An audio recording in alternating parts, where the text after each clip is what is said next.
2006 నుంచి నేను మీడియాలో ఉన్నాను. అంటే దాదాపు ఇప్పుడు 18 సంవత్సరాలు 17 సంవత్సరాలు చాలా పెద్ద పెద్ద పొజిషన్స్లో చేసుకుంటూ వచ్చాను.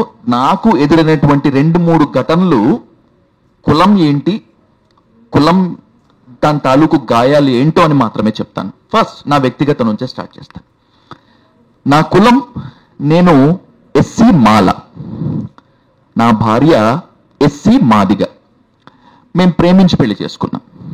ఎందుకు ఇది చెప్పాల్సి వస్తోంది అంటే, నేను నా వైఫ్ పేరు అరుణని ప్రేమించి పెళ్లి చేసుకున్నటువంటి తరువాత మా చుట్టాలు దాదాపు 6 నెలలు నాతో మాట్లాడలేదు, 6 నెలలు నా భార్యని దగ్గరికి రానివ్వలేదు. ఎందుకు? తను మాదిగ కాబట్టి. మాదిగోళ్ళు తప్పితే నీకెవరు దొరకలేదారా? ఇది ప్రశ్న. ఓకే, నా భార్య వైపు చూద్దాం, అరుణ వాళ్ళ వైపు చూద్దాం. చాలా దారుణంగా మాట్లాడారు, చెప్పాలి ఖచ్చితంగా.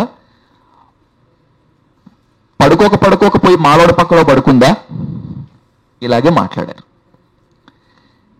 ఈ 2 స్పందనలు చాలనుకుంటాను. నేను నా భార్య ఎంత బాధపడ్డామో, ఎంత ఘర్షణ పడ్డామో, ఎంత ఆవేదన అనుభవించామో ఇంకా కొత్తగా చెప్పాల్సినటువంటి పని లేదు. అంటే అణిచివేయబడ్డ కులాలు, షెడ్యూల్ కాస్ట్ కులాలు, పీడనకు గురవుతున్నటువంటి కులాలు, గురైన కులాలని చెప్పబడుతున్నటువంటి దళితులలోనే ఇంత కులం తాలూకు గాయాలు ఉంటే ఇంకెంతగా ఉండాలి? ప్రతి ఒక్కరిది ఒక్కొక్క అనుభవం. ఇవన్నీ నా 2 ఆడబిడ్డలకు చెప్తాం, నేను అరుణ. వాళ్ళు పెరుగుతున్న కొద్దీ కులం ఎట్లా చెప్తుంది ఏంటి అని చెప్తూ, ఎక్కడైనా నువ్వేంటో నీ కులమేంటో చెప్పాల్సి వచ్చినప్పుడు నిర్భయంగా చెప్పండి అని. ఎస్సీ, ఇప్పుడు భారతదేశంలో ఉన్నాం కాబట్టి తండ్రి కులమే వస్తుంది కాబట్టి ఎస్సీ మాల అని చెప్పండి. చెప్పాల్సి వచ్చినప్పుడు మా అమ్మ ఎస్సీ మాదిగా అని చెప్పండి అని. ఎందుకంటే విశేష్ గారు ఇందాక ఒక గొప్ప మాట అన్నారు, పిల్లలకి చిన్నప్పటి నుంచే చెప్పాలి అని. చాలా సందర్భాల్లో నేను గ్రౌండ్ రిపోర్ట్స్కి వెళ్ళినప్పుడు, ఏదన్నా ఇంటర్వ్యూస్కి వెళ్ళినప్పుడు, ఎక్కడన్నా వెళ్ళినప్పుడు నేను చాలా గమనిస్తూ ఉన్నప్పుడు చాలా బాధపడుతున్నటువంటి విషయం ఏంటంటే, వెలివాడల ముందు మాత్రమే బాబాసాహెబ్ అంబేద్కర్ విగ్రహం ఉంటుంది.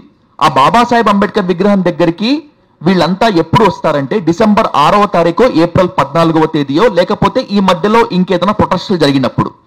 వెలివాడల ముందు బాబాసాహెబ్ అంబేద్కర్ విగ్రహం ఉంది కాబట్టి బాబాసాహెబ్ అంబేద్కర్ ని వాళ్ళు ఆవాహనం చేసుకున్నారేమో అని అనుకుంటే దానంత పెద్ద మూర్ఖత్వం ఇంకోట్లేదు. ఎందుకంటే ఆ వెలివాడలలో ఉన్నటువంటి ఇళ్లలోకి వెళ్ళినప్పుడు బాబాసాహెబ్ అంబేద్కర్ ఫోటో లేదు, బాబాసాహెబ్ అంబేద్కర్ రాసినటువంటి పుస్తకాలు, అధ్యయనాలు లేవు. భగవద్గీత, బైబిలో, ఇంకొక మత గ్రంథమో ఉంది. ఇందాక పెద్దలు వీళ్ళంతా చెప్తూ ఉంటే నాకు చాలా హ్యాపీగా అనిపించింది. ఈ కులం పుట్టుక నిర్మూలన మాత్రమే కాకుండా బాబాసాహెబ్ అంబేద్కర్ చేసినటువంటి రచనలు, ఆయన యొక్క అధ్యయనాలు మొత్తం అంతా కూడా వాళ్ళకి చేర్చాలి, వాళ్ళు చదివేలా చేయాలి.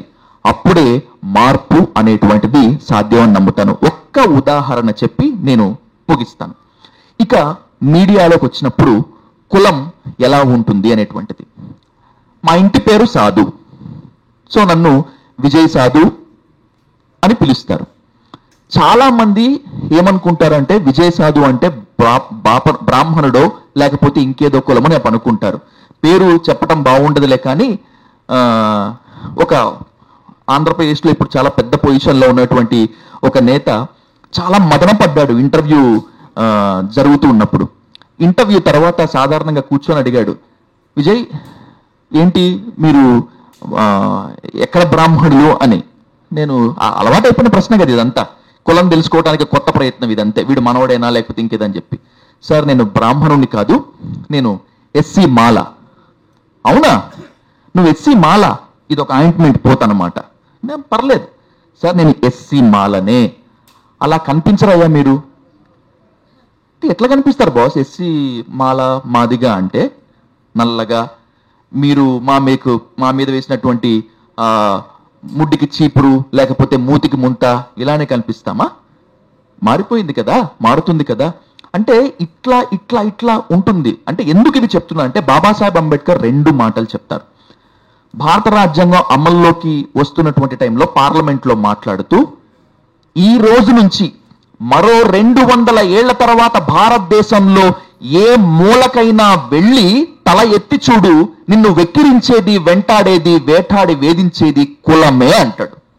ఇప్పుడు మాత్రమే కాదు, ఇంకో 100 సంవత్సరాల తర్వాత అయినా కూడా కులం ఉంటుంది, ఉండి తీరుతుంది. అయితే ఈ కులం ఉంటుంది, ఉండి తీరుతుంది అనుకున్నప్పుడు ఏం చేయాలి అంటే కులం పుట్టుక గురించి చదవాలి. కులం తాలూకు గాయాలు ఎలా ఉంటాయో చర్చించాలి. అప్పుడు మాత్రమే మనకు ఇదంతా కూడా సాధ్యమవుతుంది. టు బి ఫ్రాంక్, ఈ పుస్తకం కవర్ పేజీ చూసినప్పుడు నేను ఎంత సంబరపడ్డానో, ఎంత హ్యాపీగా ఫీల్ అయ్యానో నేను ఐ వాంట్ షేర్. ఇది మోహన్ తలారిని సంతృప్తి పరచడానికో లేకపోతే శేషుగారిని సంతృప్తి పరచడానికో కాదు. ఒకసారి కవర్ పేజ్ చూడండి.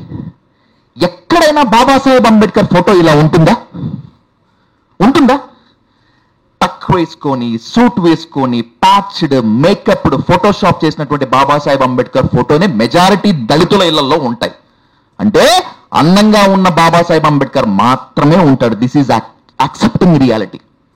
బాబాసాహెబ్ అంబేద్కర్ ఇలానే ఉన్నాడు, ఇలానే ఉంటున్నాడు. ఫస్ట్, నేను ఇంత అద్భుతమైనటువంటి ఇంపాక్ట్ క్రియేట్ చేసినందుకు this is the revolutionary step. నేను మీకు దానికి శిరస్సు వంచి థ్యాంక్స్ చెప్తున్నాను మోహన్ అన్న, శేషన్న. ఒకటే మాట, మిగతా వాళ్ళ గురించి మాత్రమే కాదు, ఇందాక జీవమూర్తి గారు చాలా గొప్ప మాట చెప్పారు, నాది కూడా అదే మాట సార్. ఈ ప్రపంచం అంతా ఎదురుగా నిలబడి నీ పొగరుకి, నీ బలుపుకి, నీ ఆత్మాభిమానానికి ఎవడ్రా అని అంటే మీసం మెలేసి చెప్తా, నా ధైర్యం, నా భవిష్యత్తు బాబాసాహెబ్ అంబేద్కర్ అని.